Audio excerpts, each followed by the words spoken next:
Vou pedir a sua atenção, como sempre, mas dessa vez de uma maneira redobrada.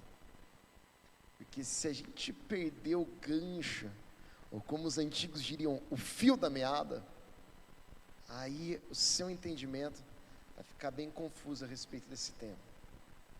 É um tema que Deus colocou no meu coração. Eu procurei alguns outros, mas eu creio que é esse mesmo. Eu sempre voltava a esse. Eu vou enfrentar esse desafio essa manhã. E é um tema que provavelmente você nunca ouviu uma pregação sobre. Então esteja convido com o coração bem atento a cada detalhe, a cada passagem bíblica, que eu creio que é importante. Nós precisamos pregar a Bíblia, nós precisamos pregar a Bíblia toda, não somente aquela parte que é mais fácil ou mais gostosa de pregar. E o título da mensagem de hoje é O Vingador. O Vingador. Entendendo uma característica complexa, mas importante, imprescindível do caráter de Deus. O Vingador. Como que é o nosso senso de justiça, de vingança? Filmes que tratam a respeito de vingança, de juízo, são filmes que atraem a atenção, que batem recordes de bilheteria. E a gente fica preso naquele filme, torcendo para que aquele vingador consiga torturar e matar cada bandido, não é verdade? Não, pastor, imagina.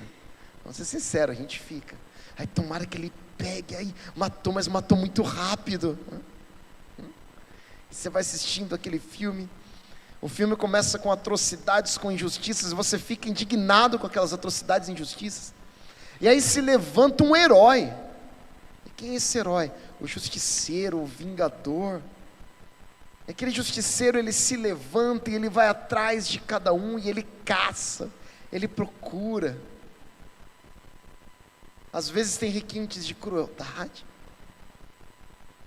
Às vezes a gente até vibra e torce por esses requintes de crueldade.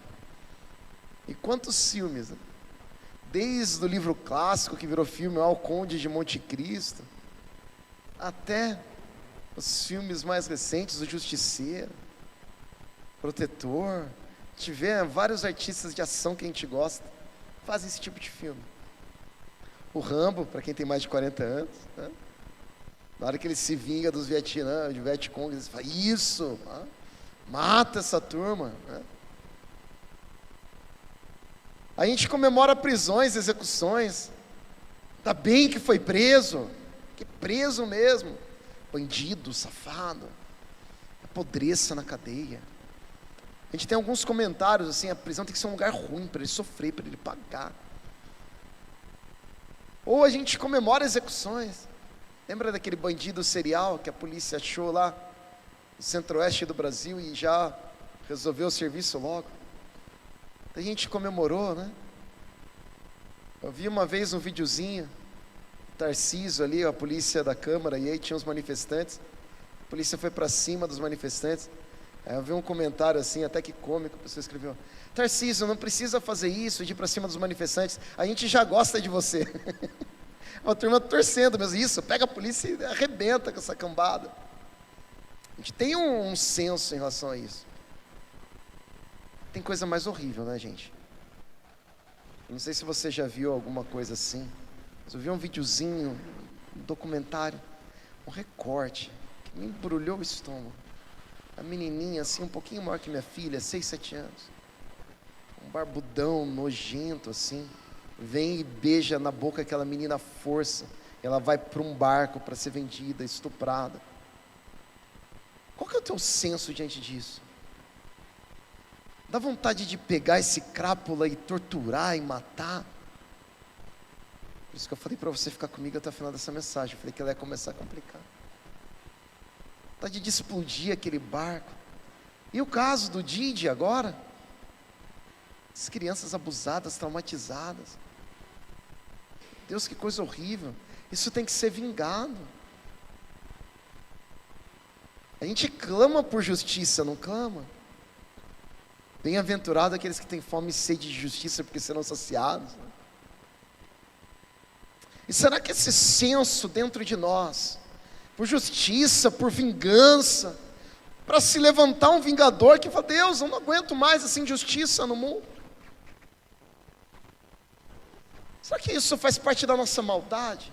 A gente é mau mesmo e a gente quer ver pessoas sofrerem? Ou será que isso em alguma medida reflete parte do caráter, da natureza e do plano de Deus? Eu convido você aí comigo para Isaías capítulo 63. Isaías tem tanta coisa boa para pregar, eu fui pegar bem essa. Olha só o que diz. Quem é aquele que vem de Edom, que vem de Bosra, com as roupas tingidas de vermelho? Imagina essa cena, alguém vindo com roupas tingidas de vermelho. Quem é aquele que num manto de esplendor, algo maravilhoso que chama atenção, avança passos largos na grandeza da sua força? Sou eu, se levanta uma voz, que falo com retidão, poderoso para salvar. E aí a gente já imagina quem é. Se você não imaginou, é o nosso Cristo, Yeshua HaMashiach, Senhor Jesus Cristo, nosso Salvador. E aí o autor pergunta: por que as tuas roupas estão vermelhas, como as de quem pisa o lagar de uvas? Então você pisava nas uvas, e aquela cor das uvas enchia a roupa, daquela tinta vermelha. E ele responde: sozinho pisei no lagar, das nações ninguém esteve comigo, eu as pisoteei na minha ira. Guarda isso, ira, essa palavra é central para nós. E as pisei na minha indignação, e o sangue delas respingou na minha roupa. Não é o sangue do vingador, é o sangue das nações, onde ele executou vingança. E eu manchei toda a minha veste. E o verso 4 diz: pois o dia da vingança estava no meu coração, e chegou o ano da minha redenção. Olhei e não havia ninguém para ajudar-me, mostrei a sombra e não havia ninguém para apoiar-me. Por isso o meu braço me ajudou, e a minha ira deu-me apoio. Na minha ira pisoteei as nações, na minha indignação eu as embebedei e derramei na terra o sangue delas. Meu Deus do céu, que Cristo é esse? Que Jesus nós enxergamos nessa passagem? Sem dúvida alguma, um Jesus pouco pregado. Mas essa passagem é canônica, é bíblica, é Deus falando, está na Escritura Sagrada. Essa é uma imagem comum que nós enxergamos a respeito de Jesus. Essa é a mensagem que as pessoas têm dito aí fora sobre quem é Jesus. Essa imagem, comediantes, influenciados pelo próprio Satanás, fazem chacota a respeito de Jesus. Essa imagem do Cristo crucificado, ou do bebezinho indefeso, que imagem é essa de Jesus? E nós vemos, lá em Mateus capítulo 5, versos 43 e 45, um discurso desse mesmo Jesus que parece contraditório. Olha só, Jesus diz o seguinte: vocês ouviram o que foi dito, ame o seu próximo e odeie o seu inimigo. Mas eu lhes digo, amem seus inimigos e orem por aqueles que os perseguem, para que vocês venham a ser filhos de seu Pai que está nos céus. Foi perguntado uma vez, na aula de psicologia da faculdade, a professora chegou e falou: Michel, era uma turminha pequenininha, era uma especialização de psicologia. E ela falou: eu tenho a impressão de que Deus se converte no Novo Testamento. Não é isso? Eu falei: não, professora, não é isso. É o mesmo Deus. Mas se a gente olhar aqui de uma maneira superficial, não dá essa impressão? De um lado a gente tem o Jesus irado, vingador, cheio de sangue, mas não é o sangue dele, como nós cantamos no começo do culto, como está em outras passagens. É o sangue das nações, é o sangue de quem ele executou vingança. E aqui nós vemos um Jesus dizendo assim: ame seu inimigo. Nós vemos um Jesus lá com a mulher adúltera dizendo: vá, não peques mais. Com todos aqueles corruptos da época dele, ele faz discursos pesados, mas João chega e fala: Jesus, manda fogo nessa turma. Jesus fala: não vim para fazer isso. E aí dá para imaginar, gente, judeus, né? Ali, principalmente os fariseus, zelotes, tinham acabado de passar pela revolta de Macabeus há um século atrás, ali, uma revolta até bem sucedida. Eles que liam esses versos aqui que eu acabei de ler, eles ficarem decepcionados, não é? Judas, um zelote ali, que era o mais da seita, mais briguenta, mais politizada, que encabeçava revoltas e tudo, ele olha para esse Jesus e fala: não é o Jesus de Isaías 63 que o Michel pregou de manhã. Uma coisa está errada com esse Jesus. E dá para a gente entender que é uma certa decepção. Pedro vai lá, corta a orelha do Malco. Parabéns, Pedro, isso aí, vamos para cima. Chegou o vingador. O que Jesus faz? Ele põe a orelha de volta. Que decepção. E aí, o que acontece? Estranho, não é? E eu creio que aqueles discípulos tinham uma imagem na mente deles que nós também temos. Se você olhasse para essa passagem, o vingador vindo ali com o seu poder, a sua ira, quem mereceria ser alvo do vingador? Quem você acha que mereceria sofrer a vingança desse Deus Todo-Poderoso vindo como homem, executando justiça, tingido de sangue? E aí nós começaríamos provavelmente com aqueles criminosos, estupradores, com certeza, pedófilos. A gente vibraria ver aqueles homens maus sendo mortos pela espada que sai da boca do vingador, o sangue deles sendo derramado e tingindo as roupas de Jesus. A justiça está sendo feita. Assassinos, pessoas que entram nas casas e matam famílias inteiras, e esse vingador vem e ele acaba com essas pessoas, e ele faz justiça para essas famílias. Eles merecem ser alvos desse vingador, não merecem? E os ladrões, os políticos corruptos, os juízes corruptos, que muitas vezes são piores do que os políticos corruptos. Ah, esse sim. Talvez nós daríamos uma festa na igreja se víssemos esse vingador entrando no STF. Oh, glória, né? Mas a gente gritaria animado, no sangue de homens maus, perversos, canalhas, porcos sendo derramado. Que alívio. Homens juízes que têm pessoas escravas, que têm trato com o PCC. Ufa, a vingança está acontecendo. E aí, no nosso senso de justiça, essas pessoas merecem, não é? E no senso de justiça de Deus, o senso de justiça de Deus é mais alto que o nosso, é maior que o nosso. Mas será que os adúlteros também mereceriam? Aí de repente você, não sei, eu tenho vários amigos que são, né? Talvez não. Aí começa a apertar para o nosso lado, não é? Mas os corruptos, aqueles de corrupção pequenininha, que deu um dinheirinho para o guarda escondido também? Ou só o do STF? Não sei, para Deus corrupto. É verdade, hein, pastor? Começou a engrossar. Sim, esse sim. O vingador vai lá e mata e destrói corruptos, do mais vil ao mais poderoso. Destrói Hitler, destrói Domiciano, destrói Nero, destrói o político da pequena cidade do interior do não sei da onde, do vereadorzinho que roubou uma cadeira, daquele que sonegou o imposto, daquele que comprou aquele produto falsificado, daquele adúltero, daquele que olhou para a mulher assim com outra intenção, daquele mentiroso, daquele fofoqueiro. Falei, pastor, não estou gostando mais desse vingador. Esse vingador estava tão legal no começo da pregação e eu estou começando a ficar com medo dele. Não é, João? Esse vingador está chegando perto da gente, né?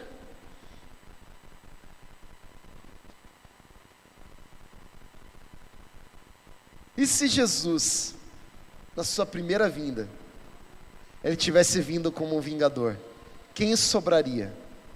Romanos capítulo 3, verso 23, capítulo 3, ali do verso 10 até o verso 18, responde. Traduzindo para vocês, não precisa nem abrir. Ninguém. Se esse Jesus tivesse vindo como um vingador na primeira vinda, não sobraria ninguém. Porque a palavra diz, não há um justo sequer, todos pecaram e destituídos estão da glória de Deus. Nós vimos aqui no começo do culto, facção. Onde não tem facção, gente? Todo lugar. Onde não tem orgulho, todo lugar. Não ia sobrar ninguém nas mãos desse vingador. E aí o discurso de Jesus não parece mais tão contraditório, parece que Jesus tem uma lógica aí. Olha lá Isaías 53, verso 5. Mas Jesus foi transpassado por causa das transgressões daqueles homens maus, certo? É isso que está escrito, Jesus foi transpassado por causa das transgressões do Braz. O Braz é um transgressor terrível, o vingador tem que vir e destruir ele. Mas ele foi transpassado por causa das transgressões da Débora. Apontei para a Raíssa, era Débora. Das duas, meu Deus do céu, dupla, meu Deus, elas têm que ser destruídas mesmo. Eu não sou ruim igual elas. Mas o que está escrito no texto? Ele foi transpassado pelas as nossas transgressões. Foi esmagado por causa das nossas iniquidades. O castigo que nos trouxe paz estava sobre ele, pelas suas feridas fomos curados. Esse vingador, ele está vindo. Esse vingador é real, essa promessa é poderosa. Mas antes de ele julgar o povo, ele oferece salvação para o povo. Aleluia. Antes de executar a ira, ele, Jesus Cristo, se oferece para sofrer essa ira no nosso lugar. Antes que ele venha como um justo vingador, ele vem como um cordeiro. Antes que ele venha para vingar as nações e pisar o lagado, o furor da ira do Todo-Poderoso, ele vem para sofrer pelas nossas iniquidades. Era como se ele estivesse gritando: ei Pedro, Judas, João, vocês não percebem que vocês também precisam? Vocês estão olhando só para os romanos, você acha que só eles precisam de salvação? Lembra? João capítulo 8, verso 30, antes de chegar no 32, ele fala: conhecereis a verdade vos libertará. E eles respondem: nos libertar de quê? Já somos livres. Ele está dizendo: não, vocês não são, vocês precisam de redenção. E eles negam sistematicamente, repetidamente essa salvação. Jesus está dizendo: não é para as outras nações, é para vocês também. E João, você precisa, tanto quanto Malco precisa. Pedro, você precisa, tanto quanto aquele capitão romano precisa, tanto quanto aquele centurião, onde não tinha fé em Israel, igual aquele centurião romano precisa. É isso o teor do Evangelho. João, Pedro, Michel. Se esse vingador tivesse vindo antes do Cordeiro, todos nós seríamos alvo dessa vingança. Todos nós somos merecedores dessa ira. Esse é o pano de fundo do Evangelho. Olha só 1 Tessalonicenses capítulo 1, do verso 8 ao 10.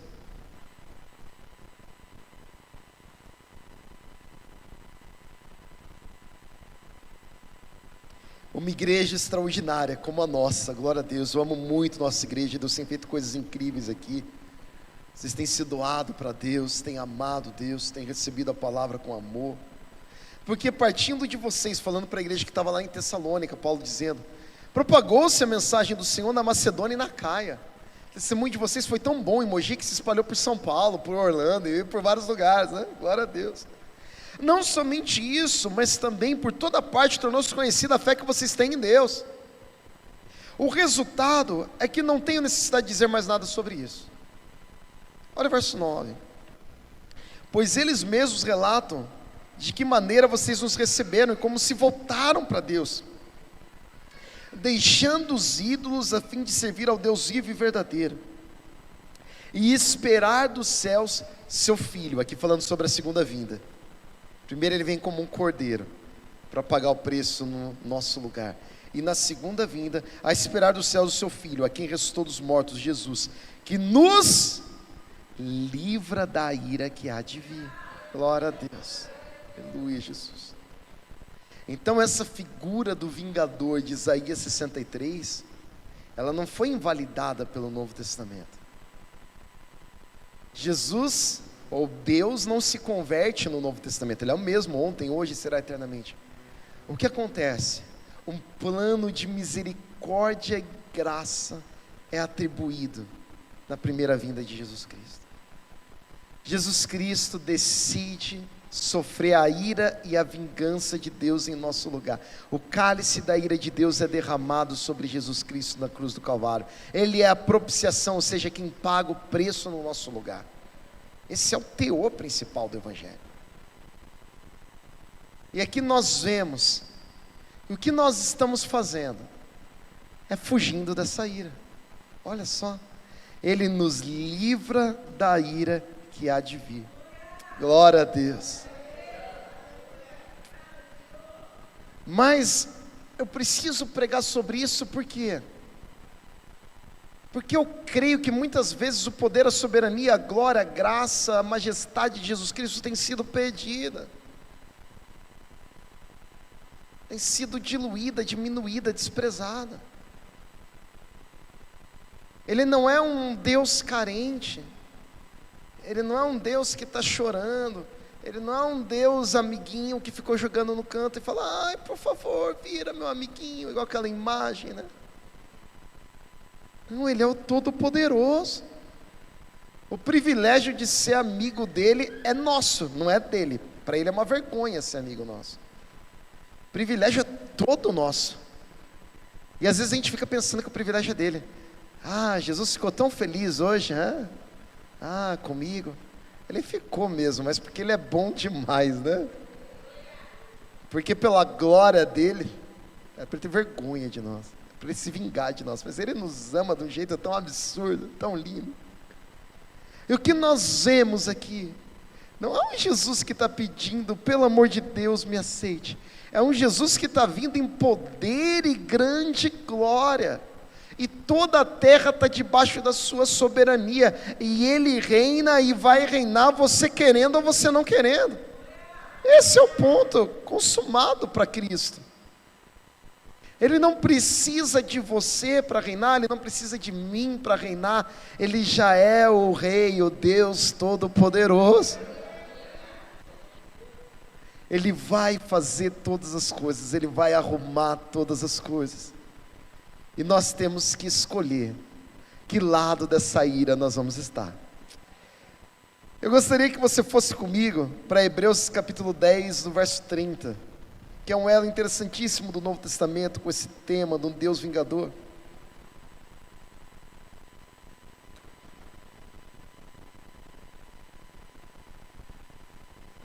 Pois conhecemos aquele que disse: a mim pertence a vingança, eu retribuirei, e outra vez o Senhor julgará o seu povo. Terrível coisa é cair nas mãos do Deus vivo. Novo Testamento, Hebreus, capítulo 10, verso 30, 31 também. Então o que nós vemos aqui? Algo precioso. Eu gostaria que você pensasse na seguinte imagem. Eu vou dar um exemplo futebolístico, porque a gente é o país do futebol, então mulheres me desculpem, mas acho que vai caber para todos aqui. As mulheres hoje gostam de futebol também, né? Mais ou menos, né? Imagina que você está jogando ali um jogo junto com a Almir no sábado de manhã, e aí chega, tem uma falta para você bater.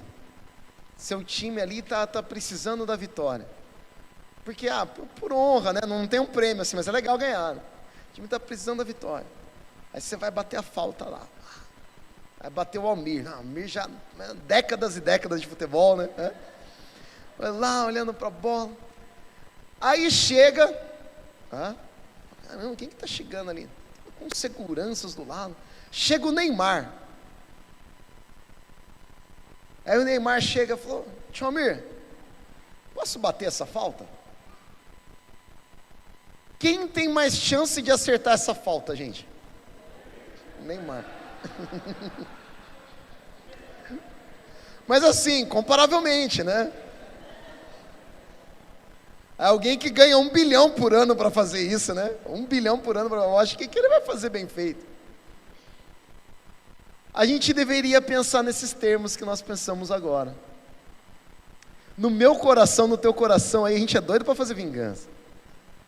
Até com nossos pais, né? Bate a porta. Com a mulher, né? Você dá vontade de fazer uma vingança, aí passa. Você ora, passa. Com os filhos, né? Com os filhos a gente já vinga falando que está educando, né? Isso que eu tenho uma desculpa boa. Estou educando. Tá nada, está se vingando, está doido com ele. A gente adora fazer uma vingancinha, a gente gosta, a gente tem no coração. A imagem que nós precisamos ter é essa. Quem vai bater a falta? Está você lá para bater a falta, você para executar a vingança. Aí chega o Todo-Poderoso e fala: deixa que eu faço, Michel. É melhor eu deixar para Deus fazer a vingança ou é melhor fazer eu mesmo? Sem dúvida. Umas 5 pessoas, né? 95 ainda estão na dúvida. Mas, gente, vai por mim, é melhor Deus fazer. Aquele meu chefe endemoniado. Ora, Deus tem misericórdia. Não faz vingança, não. A não ser que você queira bater a falta, aí bate você e vê o que acontece. Qual que é o problema? Você não é poderoso. Você não é onisciente, você pode ser injusto. Você não é imparcial. Você é incompetente para fazer isso. Você pode se queimar fazendo isso. Você vai desobedecer a Deus. E o pior, eu não cheguei no pior. Se eu não te desanimei a ser vingativo até agora, vem a parte pior. Eu não arrancaria alguma coisa das mãos de Deus. A vingança é dele. Então quando você se vinga, você está roubando uma coisa que é dele. Você está arrancando alguma coisa que é dele. Eu não arrancaria. Não sou doido. Deus, Senhor, deixa. Você tem a liberdade para amar. Você tem a liberdade para viver a tua vida. Por isso que os cristãos, eles têm essa oportunidade de amar. Por que nós amamos o nosso inimigo? Porque nós não temos a atribuição de fazer vingança. Porque a vingança está na mão de Deus. Ele vai fazer minha vingança, diz o Senhor, eu retribuirei terrível coisa cair nas mãos de Deus vivo. Então a gente fica tranquilo. Aí a gente tem, a gente tem uma pretensão, né? Uma maldade. Agora eu vou tocar num ponto aqui. Assim, mas aí você está todo feliz, achando que Deus vai se vingar daquela pessoa, né? Pode ficar feliz também com isso, porque seria errado, né? Mas você fala, mas vai que a pessoa se converte, né? Aí Deus não vai vingar ela nada, eu vou dançar. Já teve essa impressão? Aquele teu chefe lá, um carrasco, endemoniado, um desgraçado. Aquela pessoa que você namorou, namorada abusiva, ou sei lá o quê. Aí você ora, você fala, não, liberei. Aí você fica, imagina se a pessoa se converte, vai zoar minha vingança. Aí Deus não vai se vingar dela mais. Faz sentido? Peguei no ponto, olha só, tá? De pecador para pecador, né? A gente pensa isso. Eu quero dar um exemplinho para você aqui, de boca, rapidinho, que não dá tempo para a gente abrir lá, mas acredita em mim. Acontece isso com quem? Com Paulo. Paulo vai lá e mata Estevão. Estevão era irmão de alguém, era primo de alguém, era filho de alguém, que era da igreja. Imagina. Chegar aqui e falar, o Airã foi morto a pedrada. Injustamente, sem julgamento. Por quê? Porque ele era tão cheio do Espírito Santo que ninguém podia deter. A gente como igreja ia ficar orgulhoso da trajetória dele. Mas o que a gente ia pensar de quem fez essa maldade com ele? A vingança do Senhor, Deus na hora certa vai fazer. Minha vingança eu retribuirei, diz o Senhor, não é? E aí Paulo vai lá e faz o quê? Se converte. Você fala, que raiva se converteu. Olha que interessante a justiça de Deus nesse caso. E nesse caso não dá para a gente abrir para tudo aqui, que o meu tempo já está no finalzinho. Essa é uma conversa boa. Olha que interessante, ele se converte. E sabe o que Jesus fala para ele? Paulo, eu te mostrarei o quanto importa padecer pelo meu nome. E sabe o que aconteceu na trajetória de Paulo? Entre as várias coisas que ele sofreu, ele foi apedrejado.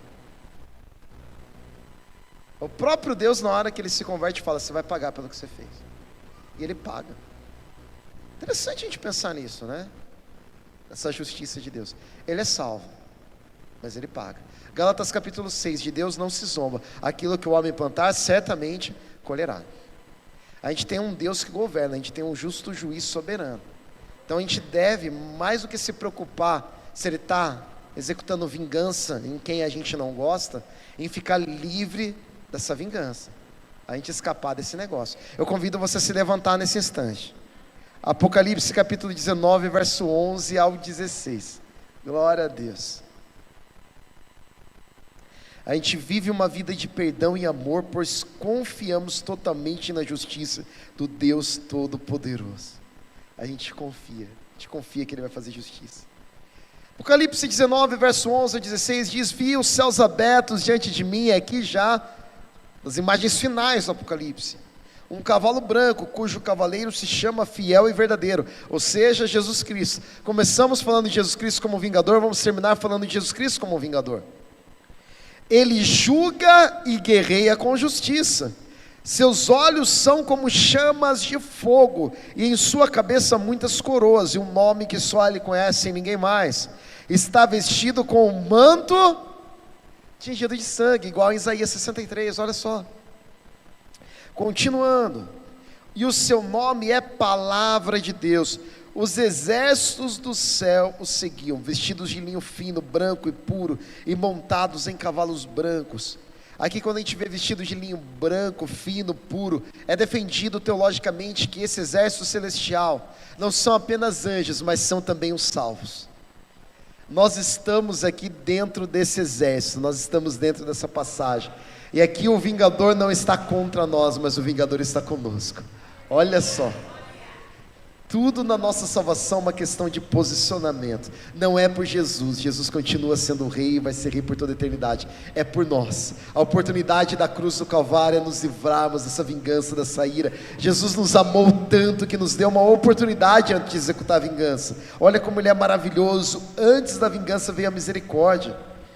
Verso 15: de sua boca sai uma espada afiada, com a qual ferirá as nações. Ele as governará com um cetro de ferro. Ele pisa o lagar do vinho do furor da ira do Deus Todo-Poderoso. Em seu manto e em sua coxa está escrito este nome: Rei dos Reis e Senhor dos Senhores. Glória a Deus. Aleluia, Jesus, nosso Deus é maravilhoso. Aleluia, Pai.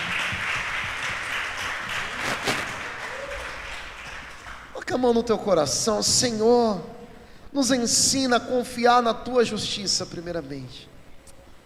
Ó Deus, e mais importante que isso, nos leva, Pai, para o caminho certo, segundo a Tua misericórdia. Nós não queremos, Deus, ser alvos dessa ira, mas nós queremos estar com a nossa roupa branca, limpa, nosso linho preparado, te seguindo, acompanhando esse exército celestial, nesse grande dia ao lado daquele que executa a vingança.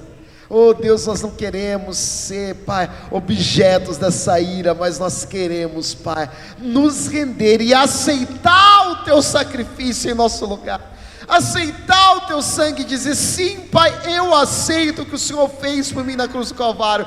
Sim, Deus, eu sou indigno e eu preciso de Ti. Aceitar pela fé e pela graça essa maravilhosa salvação. E o grande dia vai ser um dia de alegria, e o grande dia vai ser um dia de certeza, e o grande dia vai ser um dia de salvação. O vingador, o Deus Todo-Poderoso virá, e nós precisamos estar prontos para essa manifestação, prontos para essa vinda. Então, Pai, prepara, Deus, o nosso coração para isso, prepara o nosso coração para essa verdade, em nome de Jesus Cristo.